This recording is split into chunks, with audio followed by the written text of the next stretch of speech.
Hadirin, kalau semua kita benar-benar meresapi status kita sebagai hamba, insya Allah hidup ini mudah, hidup ini nyaman, hidup ini tentram, dan ukhuwah Islamnya akan terjalan.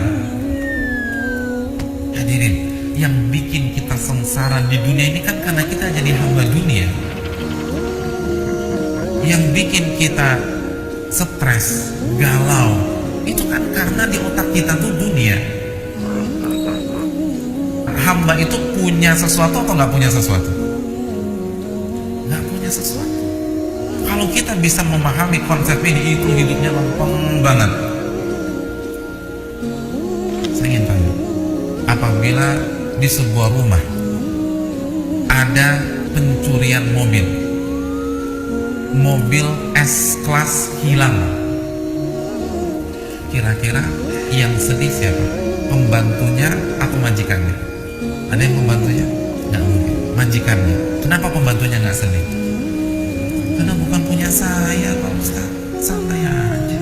Oh, ini bukan punya saya. Kenapa saya harus nangis? Majikannya bingung. Udah kreditan pula, belum lunas. Kalau pembantunya mah santai-santai aja. Tukang kebunnya tuh asik aja tuh. Bapak kok nggak nangis? Kemarin kan S-Classnya baru hilang. Itu bukan punya saya, Pak Ustaz. Kan begitu. Nah, coba kita resapi ini dalam kehidupan sehari-hari. Kenapa ketika handphone kita hilang kita galau? Karena kita merasa itu milik kita, bukan milik Allah. Kenapa ketika motor hilang kita bingungnya setengah mati? Karena kita merasa memiliki, lupa konsep hamba. Coba kalau kita yakin ini hamba, ini punya Allah, kontraknya udah habis, Allah ambil lagi, Allah serahkan sama yang lain, ya udah tenang aja. Itu aja kok repot kan, begitu hadirin. Jadi simpel aja. Hadirin, saya ingin bertanya kepada hadirin sekalian, ketika kita dicaci maki orang, kita marah apa enggak? Kita ditunjuk-tunjuk orang, dibodoh-bodohin orang depan mata kita marah apa enggak? Marah. Kenapa kita marah? Karena kita merasa dilecehkan, merasa dihina, harga diri kita dijatuhkan. Betul apa tidak? Saya ingin tanya, pertanyaan kedua simpel aja. Itu harga diri dilecehkan, dihina di dunia apa di akhirat? Di dunia. Bukan dunia lagi yang ada di otak kita. Coba kalau orientasi kita akhirat, nggak akan stres. Uang kita 50 juta dibawa kabur orang, galau tidak hati kita? Galau. Kenapa demikian? Ustaz, simpel Ustaz, uang saya hilang. Saya mau tanya sama Bapak, hilangnya di dunia apa di akhirat? Di dunia. Dunia lagi kan di otak kita. Kita difitnah dan digibahi orang, marah? Marah. Kenapa marah? Karena nama baik saya rusak, Ustaz.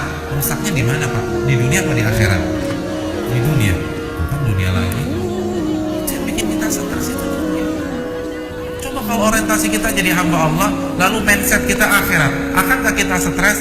Hadirin yang dirahmati Allah, adakah konsep uang hilang kalau kita pakai kacamata akhirat? Nggak ada. Tidak ada konsep uang hilang. Karena apabila uang kita dibawa kabur orang, dia akan bayar. Kalau tidak di dunia, di akhirat. Dan itu pasti. Dan dia akan bayar dengan pahala. Maka kita tidak akan stres.